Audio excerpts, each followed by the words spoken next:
I offer my respectful obeisances unto you. Narayanam namaskrityam naram chaiva narottamam devasya Janardana shalakaya tasya Janardana shalakaya tashrudam yena tasmai shri gurave namah. I was born in the darkness of ignorance, and the spiritual master opened my eyes with the torchlight of knowledge. I offer my respectful obeisances unto him. Just go Hari Bol and someone's going to cry. Hare Krishna. That clapping is weird. I don't know where it came from. So, reading from the Srimad Bhagavatam, Canto 9, Chapter 8. Text.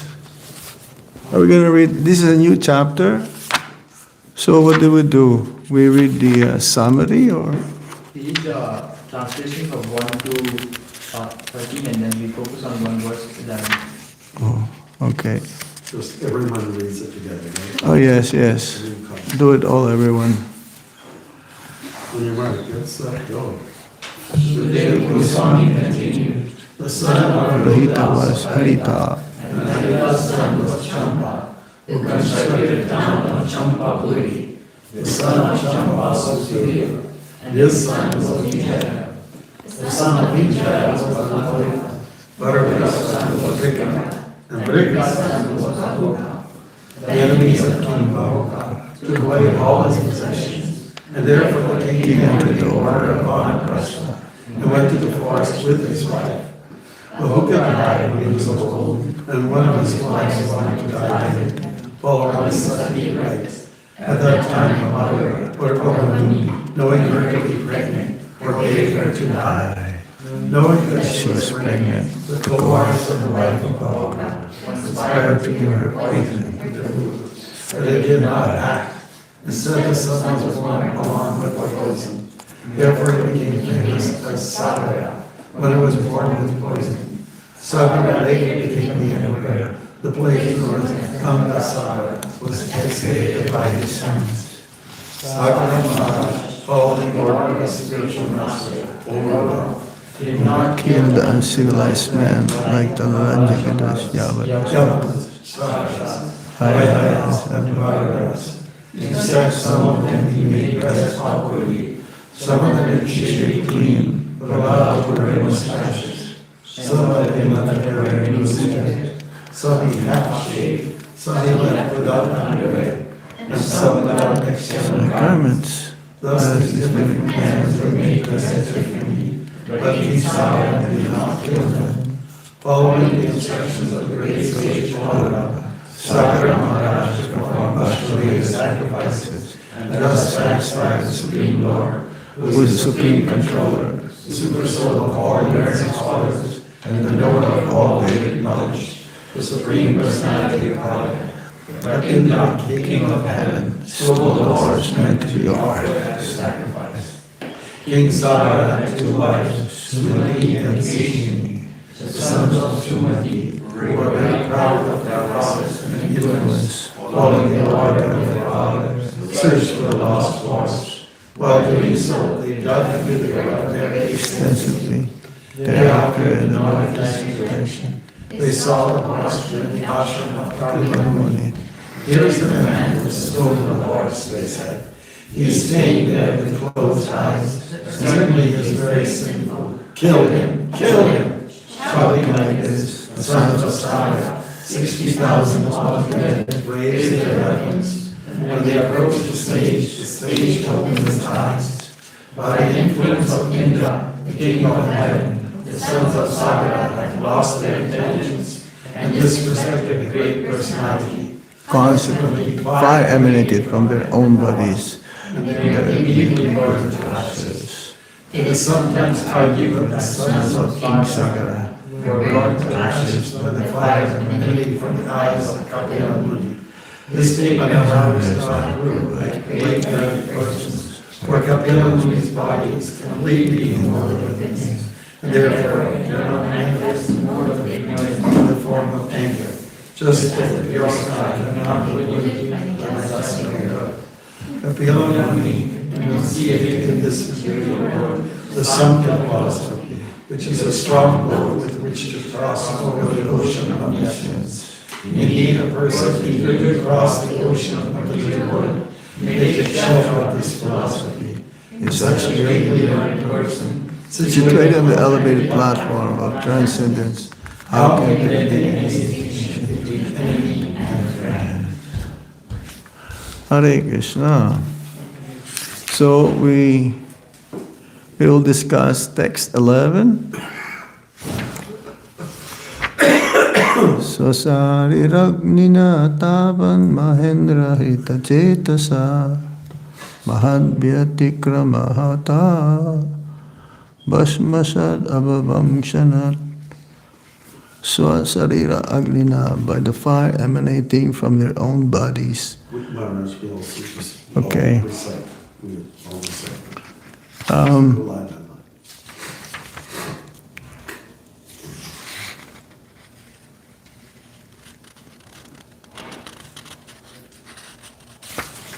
so we'll begin now. Yeah, all you do is recite the line, and we'll just line by line. I'll do it, then she does it, and we'll do it. Okay. Sa sariragnina tavan mahendra hrita cetasa mahadvyatikramahata bhasmasad abhavangshana. Swashiriragnina tavam. Swasariragnina tavan mahadvyatikramahata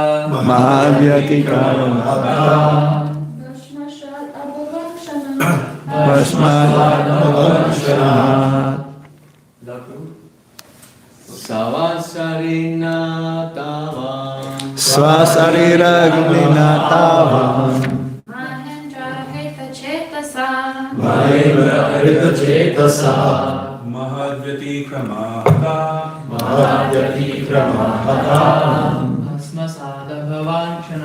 Bhasmasad Swashariragnina tavan Mahendra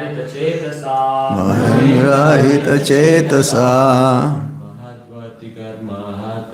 Mahavyatikramahata Bhasmasad abhavamshanat. So what word meaning? Swasarira agnina, by the fire emanating from their own bodies. Tavat, immediately. Mahendra, by the tricks of Indra, the king of heaven. Hrita Cetasa, their consciousness having been taken away. Mahat, a great personality. Vyatikrama hata, defeated by the faults of insulting. Bhasmasat, turned to ashes. Abhabhan, became Shanat, immediately. Translation purport by His Divine Grace Srila Prabhupada. Srila Prabhupada Ki Jai. By the influence of Indra, the king of heaven, the sons of Sagara had lost their intelligence and disrespected the great personality Consequently, fire emanated from their own bodies, and they were immediately burned to ashes. Purport. The material body is a combination of earth, water, fire, air, and ether. There is already fire within the body, and our practical experience is that the heat of this fire sometimes increases and sometimes decreases.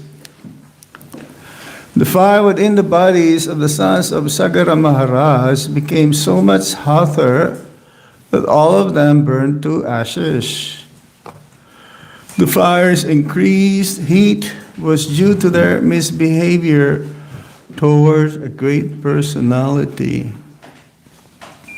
Such misbehavior is called Mahad Vyatikrama. They were killed by the fire of their own bodies because of insulting a great personality.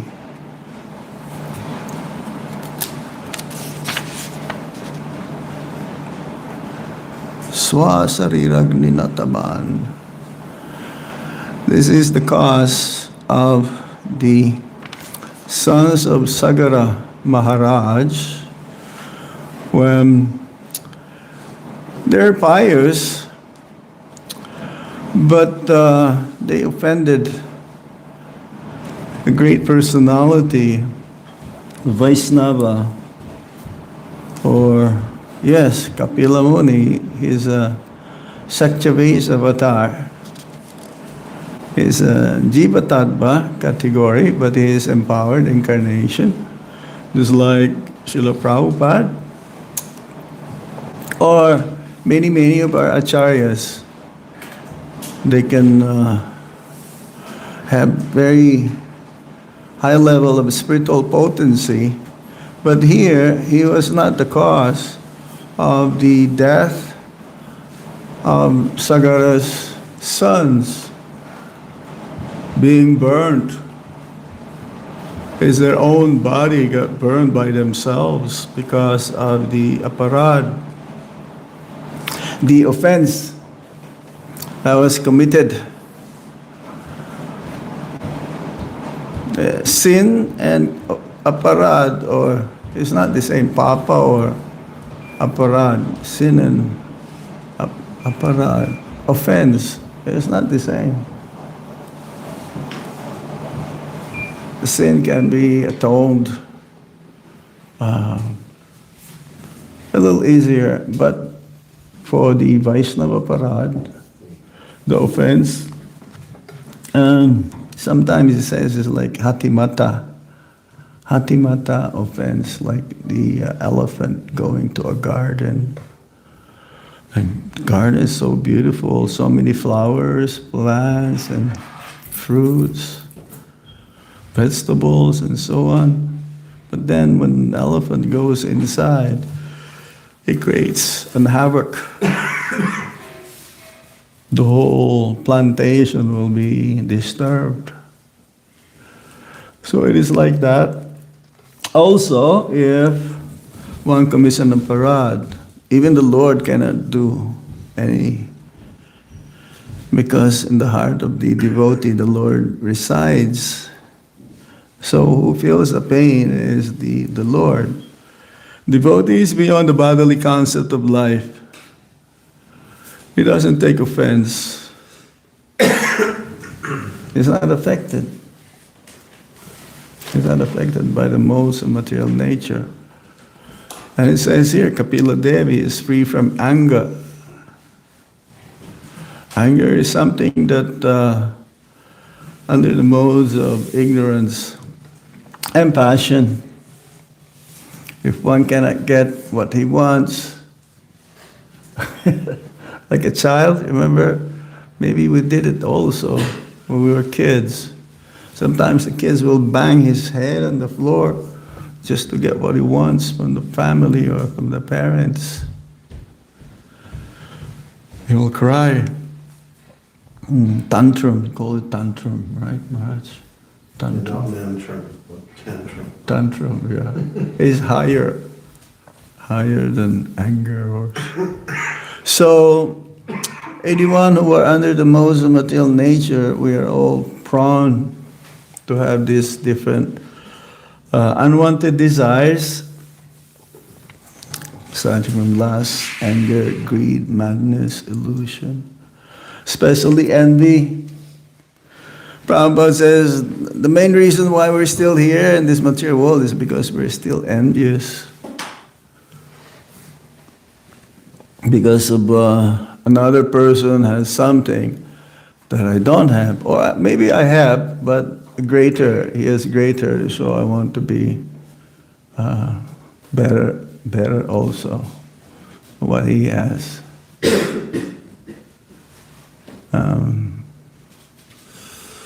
And this offense to the devotees, or for that matter, to every living entities, not just to the devotees. So the way we deal outside is how we deal inside. Huh? It's not just inside we're good, but then when we go outside we criticize, others. It's the same thing. So the material body, mabumir apo nalobayo kamano budir evacha ahankara itiyame bina prakriti ashtida. 5 gross and 3 subtle elements, according to the Bhagavad Gita, the Song of God. In the Bhagavad Gita, this verse was repeated also in the Srimad Bhagavatam, that patram puspam palam toyam yome bhakta prayachate tad bhakti paritam. Is repeated in the 10th canto. We have to be, the main message there in Sudama Vipra is very humble, is very simple, is satisfied, no complaint, and is always happy. Is in the Brahma Bhuta platform. There's no anger in him, no envy, that's for sure. Like Kolabecha Sridhar is the same. Simple. His house is full of holes. Maybe there's no roof. And he's satisfied. And the Lord gave them so much mercy. So here, if we commit Vaishnava Parad, it's like, of course there is, it says also Bhagavad Gita, in this endeavor there is no loss or diminution. Right? But at the same time, it could be uprooted. What does it mean, uprooted? The Bhakti Lata Beach. It may take many more lifetimes before one can recover or come to where he left off.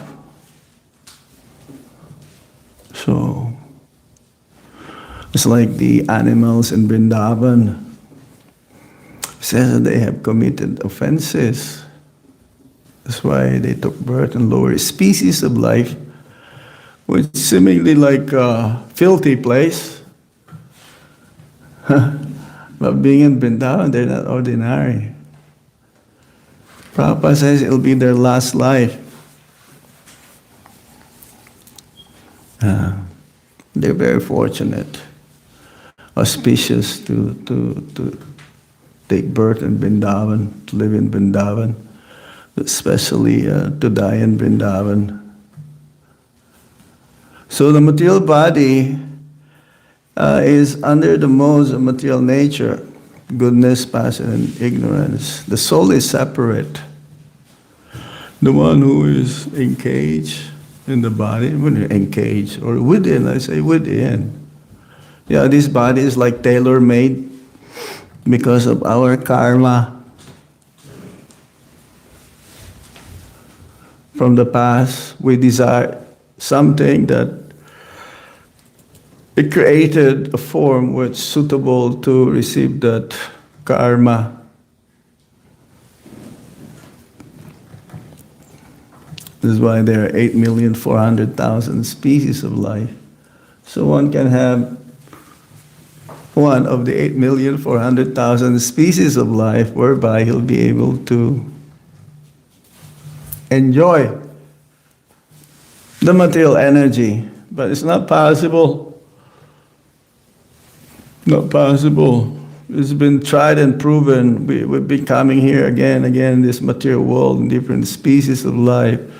Human form of life is so valuable, but we should not misuse it and try to be a nice devotee someday. Prabhupada said we should get out of the Kanista platform, at least come to Madhyam platform, because in Madhyam platform one can distinguish. Kanista only one can see the Lord and himself. He doesn't see others.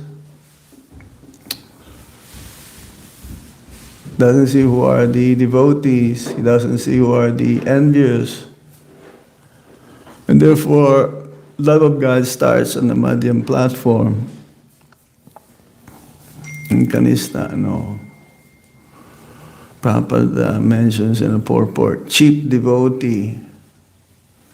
Wait a minute, cheap devotee. Materialistic devotee. A cheap devotee is like the Mayavadis. They want to merge into the effulgence of the Supreme Lord.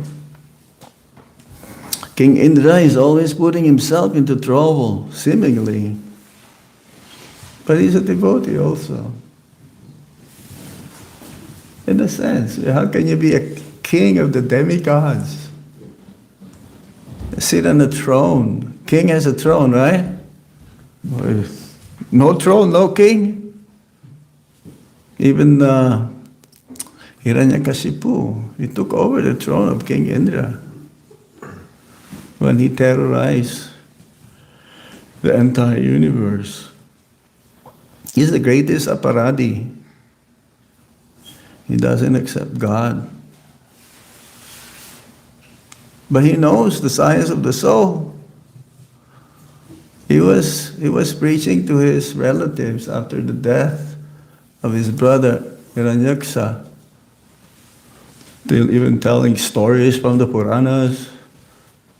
But at the same time, he's atheist, more than atheist. Impersonalist. Impersonalist is more offensive than atheist. So there's very high degree of offense here. Have we been like that before? We come to that platform where we don't accept there's God, or if there's a God, why is he doing this? But no, it all has something to do with our karma. He only facilitates through the material energy with this body, the mindset, the intelligence, the ahankar, the false ego. Our real ego is that we're all servants of Lord Krishna. But in due course of performing service, we also have to be mindful of other devotees. Otherwise, we may commit offense to them. That will hamper the progress in Krishna consciousness. So Kapila Muni, Lord Kapila Dev, is the expounded of Sankhya philosophy, to count. Like the scientist, the only thing missing the scientist is they don't believe in the soul.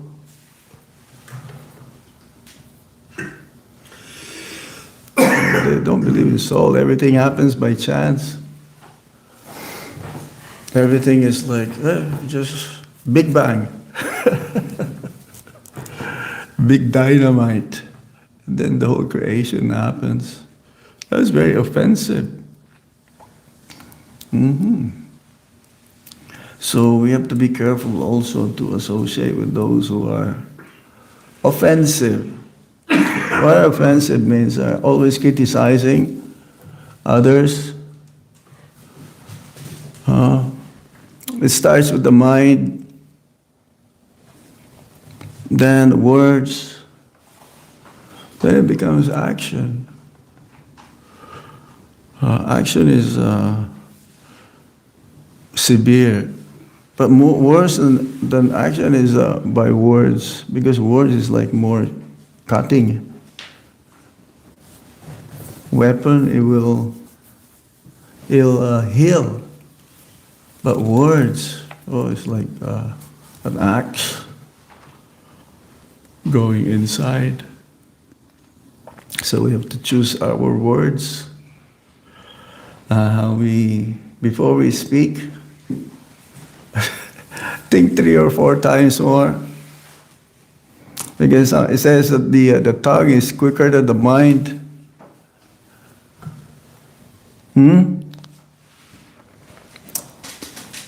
So we have to be careful.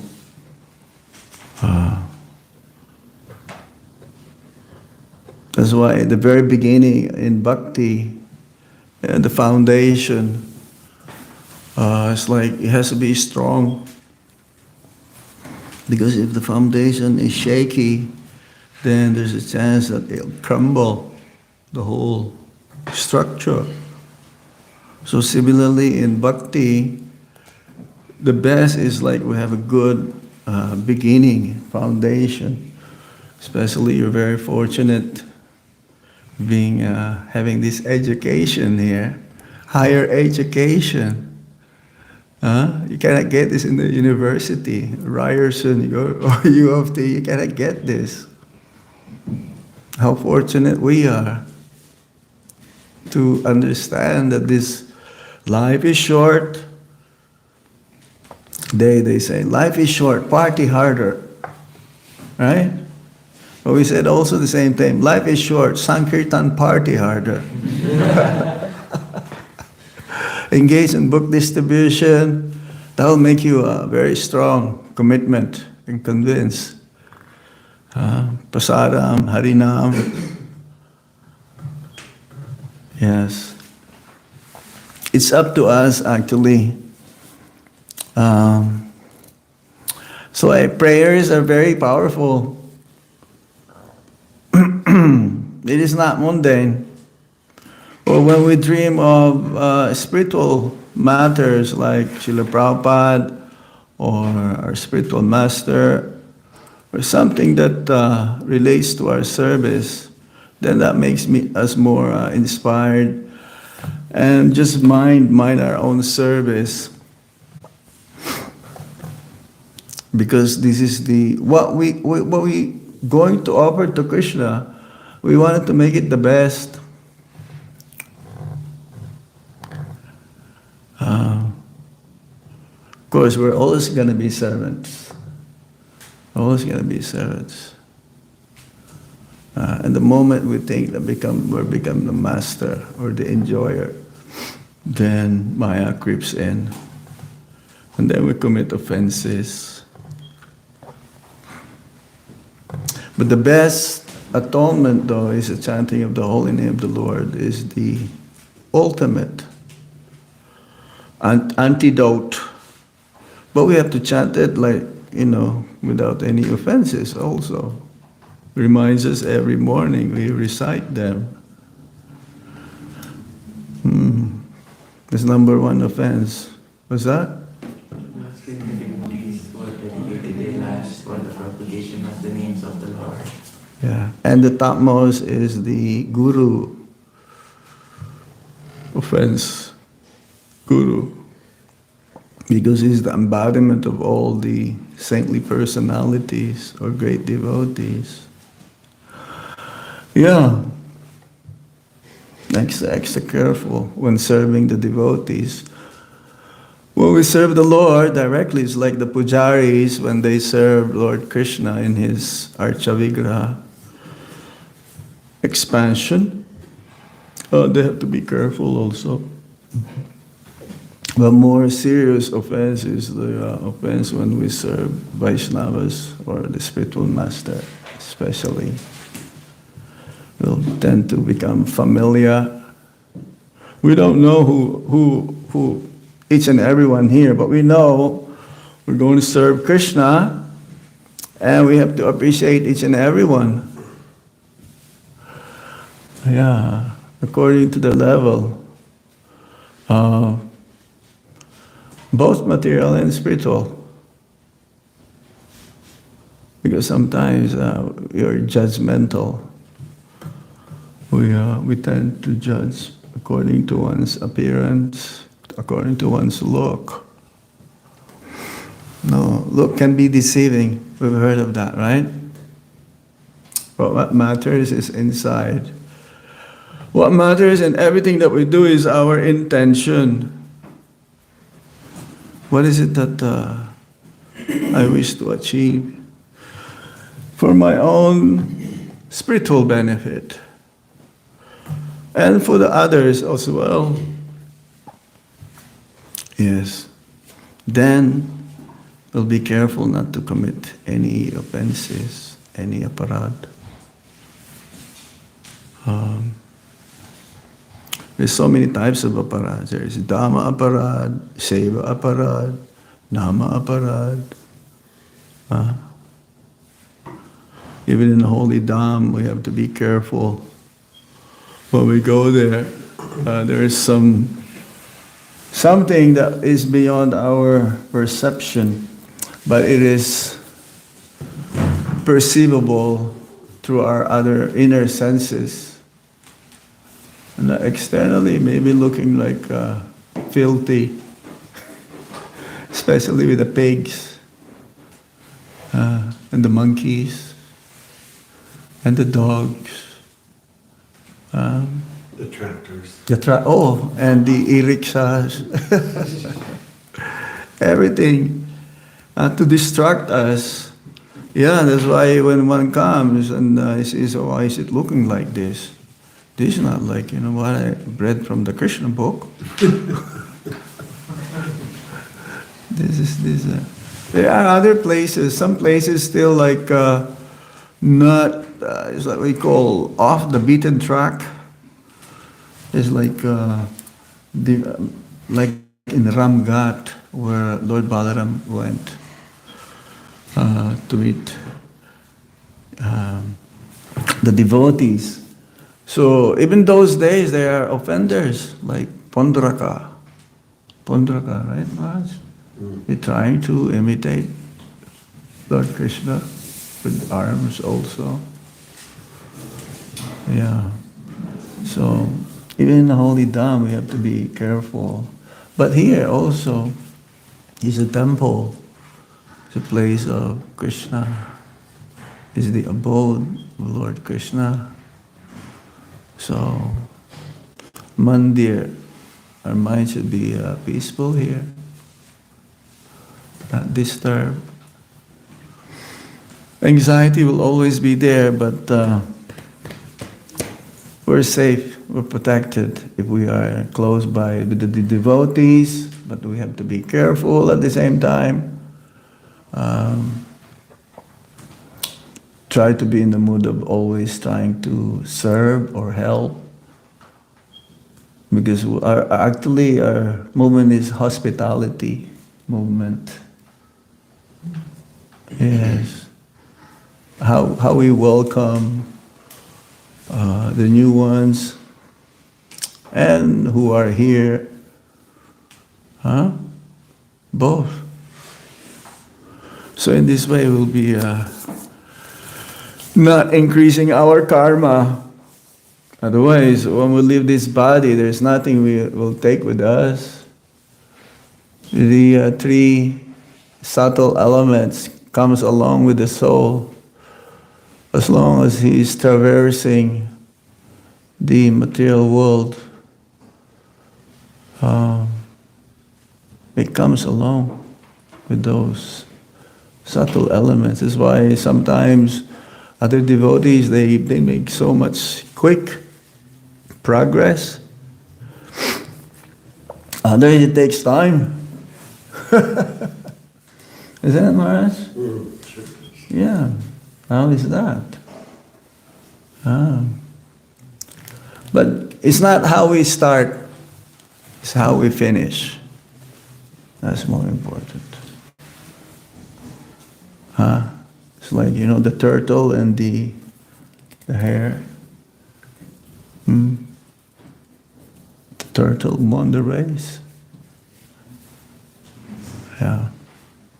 But we have to be increasing more and more our faith every day.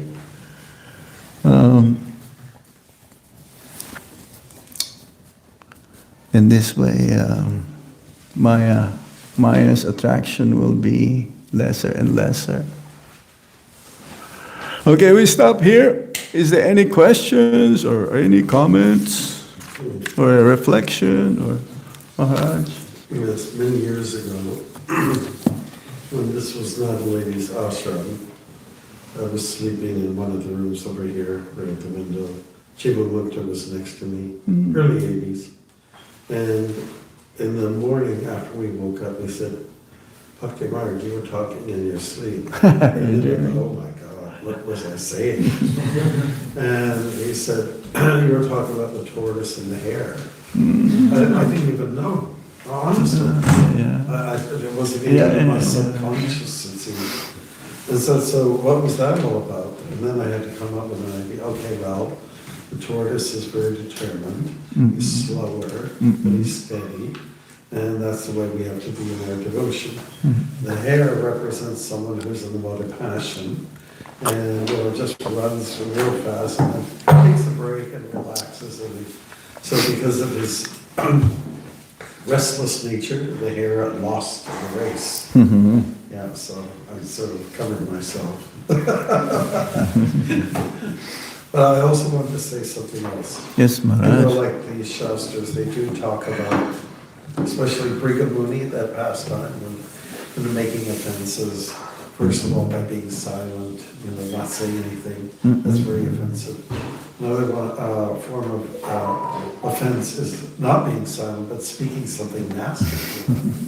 And then there's the other offense, which is considered They call it more grave. Physically, give injury.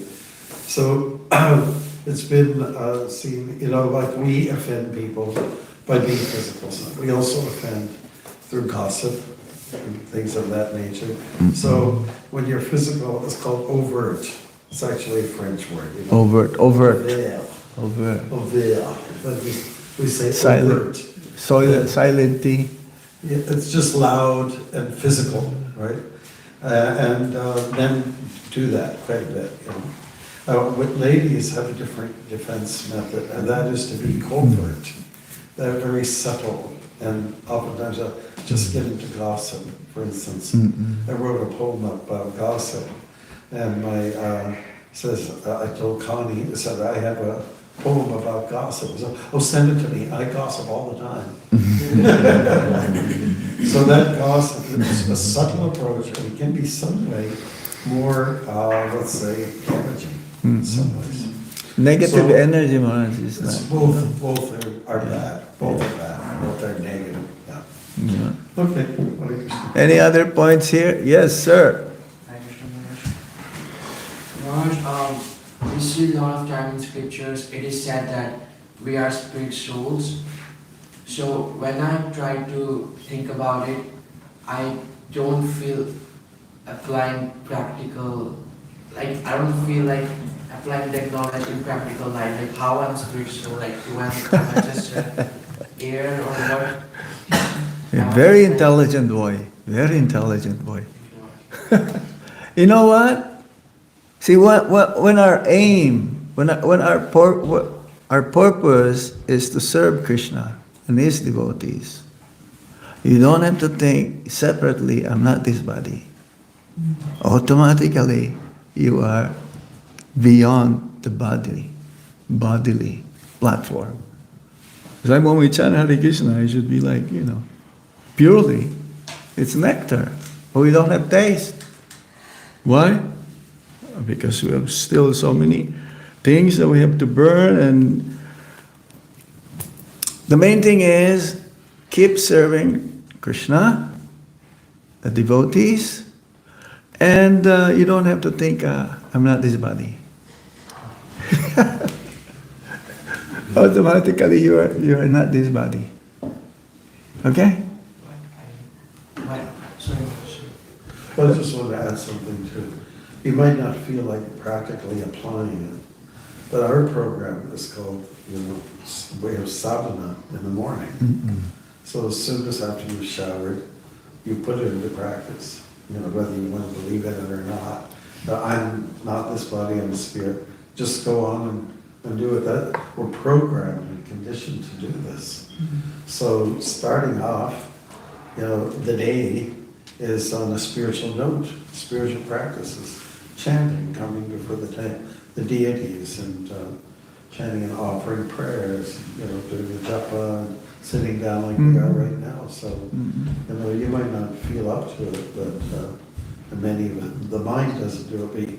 We do it anyways. We just, that's kind of imperative for people who want to actually be human, is to start off doing spiritual things in the morning. Some people pray, some people do light a little candle in front of Mary or whatever.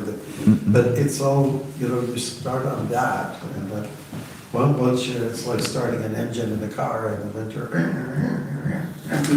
But once you've got it going, just take off for the rest of the day. So, there is a practical application. Right. Whether you like it or not, you just do it.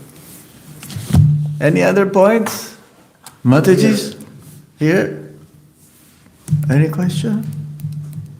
This man always has something to say. Huh? Yes. So, it's more like a practical question, Maharaj.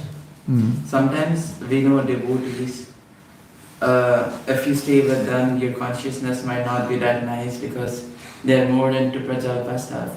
And as for Rupa Goswami, we are supposed to avoid the association of those which is not nice for us. Yeah. But at the same time, once you start avoiding them, you start feeling that, oh, they are like this, they keep on doing Prajalpa. No. So you think bad about that. Yeah.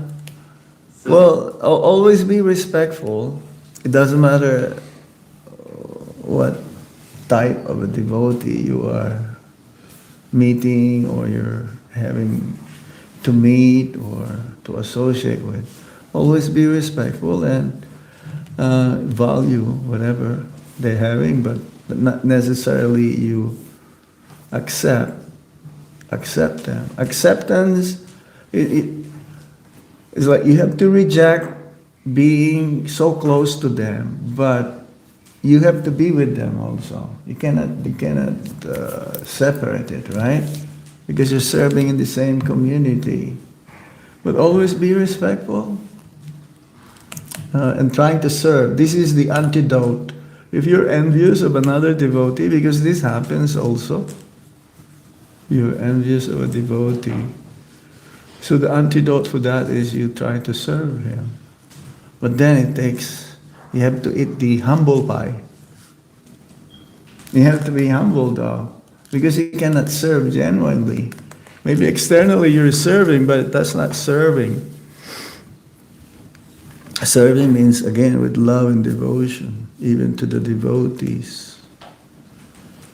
So, yes, that may come, that thought, but we have to disregard it, because this is the trick of the mind. Mind is tricky. Always trying to make plans, how I can be comfortable, how can I enjoy. It's not possible. It's not possible. I would just like to add something too. I think devotees need to learn the art of detracting, the art of, somebody's saying something negative, and then you just, put some positive spin on the subject, you have to be more of a but yeah guy instead of a yeah but. Mm-mm. You know what I mean by that? But yeah. But Yeah. but you know what? Right, this is so-and-so is, he is what you say he is. It's true, he's ugly, or he's got bad breath, or he's always saying something nasty about someone. But there is this other thing that he does that makes him excel. Just to learn that art, devotees need to know that. It's an art, but it comes, everything comes from the chanting of the holy name and reading Prabhupada's books together. Prabhupada says, along with chanting of the Hare Krishna Mahamantra, one should read my books. Because books are the basis. Yeah, that's why it's there. Prabhupada says, I wrote these books not just for distribution, this is for my disciples to read. So what is the purpose of why Prabhupada wrote these books? To convince us to chant Hare Krishna. And once we convinced, then we relish the books more and more. They go side by side, becomes nectarine. And we have to read them also under the guidance of learned, more advanced devotees than we are. Then it makes clear, because they have realized the truth. Realize the truth, not just theoretically reading Srimad Bhagavatam or Bhagavad Gita. So I thank you very much. Jai Ho. Hari Hari.